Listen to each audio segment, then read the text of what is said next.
Last month, a close friend of mine passed away.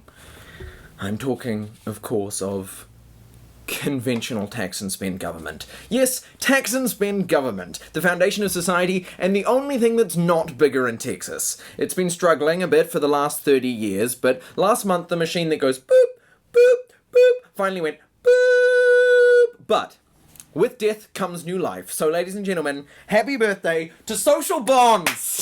Woohoo! Yeah, happy birthday, social bonds. For those of you who don't know what social bonds are, we'll get to that in a minute. But first, let's figure out how conventional government died. Throughout the 20th century, left-wing people thought that government should make everything perfect for everyone. And right-wing people thought that taxes were gross.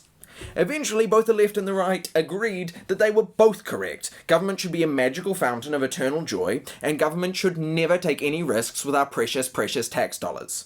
Yes, New Zealanders hate tax. In the 1980s, we cut the top tax rate in half, which was great news for people who love Prada stores and homeless people, but bad news for pretty much everyone else. In 1991, Boyz II Men released their new album. In celebration, Ruth Richardson drastically cut government spending. In the noughties, voters wondered whether they should go back to paying a higher tax rate, but then the economists came in, and they said that paying more tax would be bad, because, this is growth, and then there's the whole, the market's incentives, and then with the GDP.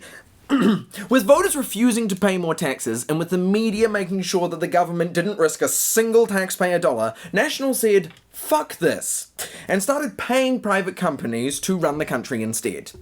Everyone laughed at the idea, saying who'd be dumb enough to try and provide a quality public service while also returning a profit to their shareholders? Who'd be dumb enough to try? Serco would be dumb enough to try that.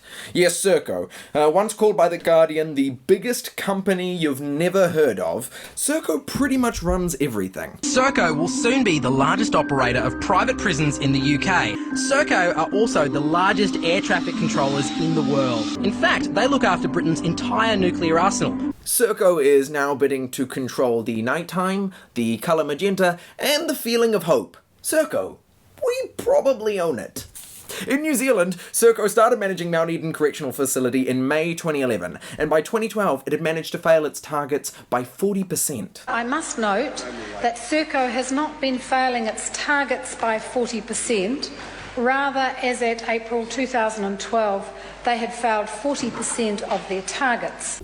I'm not sure that's better, but okay. In 2014, Radio New Zealand reported that Mount Eden had more prisoner assaults than any other jail for the last 3 years. In the same year, the Department of Corrections gave the prison the highest rating it could, which means we either rank prisons like Tarantino movies, the more violent, the better, or we're terrible at rating the quality of prisons. Obviously, based on Serco's huge success and or catastrophic failure, depending on who you ask, the government has opened up the new Whitty prison, owned and managed by Serco, last month. But hiring private companies to run the country still isn't free, and there were complaints that it was a waste of taxpayer money. Tax and spend government was still refusing to die. But on the other side of the world, something new is happening. Something magical and mystical and different. How can we scale proven preventive interventions, improve the impact of government spending, and get ahead of social problems? One way being tested now is social impact bonds. Social bonds! Social bonds! It's friendly Daniel Craig and it's friendly Pierce Brosnan. It's social bonds. Social bonds allow governments to set a target. For example, the national government wants more people with mental health issues into employment. And then investors put money into the programs that they think will achieve that outcome, and if they succeed, then the government gives them a profit. The difficulty is, and I know this is going to sound pretty controversial, but investors like money. I know. So in the case of getting those with poor mental health into employment, investors are likely to focus on people who are pretty much fine, getting into jobs that are pretty much awful. But, social bonds did get us thinking, and we've had a Jimmy Neutron brain blast. Think.